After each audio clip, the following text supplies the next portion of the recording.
But I hope people who critique the department also recognise the malaria programmes, saving lives. And there are synergistic benefits for the American taxpayer too, in the way that John Bolton described.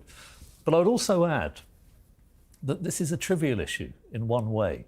The annual budget of this department, USAID, what is it, 50 billion, something like that? The level of the federal debt is 35, 36 trillion. And if this is an existential risk to the United States, and Donald Trump has talked about balancing the budget, I see no prospect of that happening with the tax cuts. Most of the independent think tanks think he will add trillions to the deficit. The interest on this debt is something like $1 trillion a year.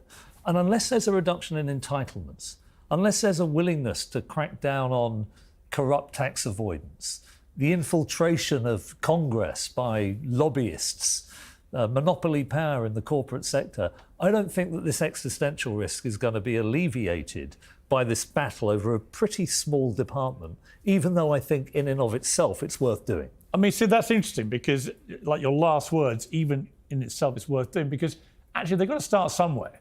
This is where they chose to start. Trump said yesterday, next is the education department. Elon's going to get stuck into that. Then every other department, the Pentagon, they're everywhere. And actually, I feel that most Americans are completely on board with this. They're like, there's clearly all sorts of crap lurking under the bonnet here, and they're going to get it out.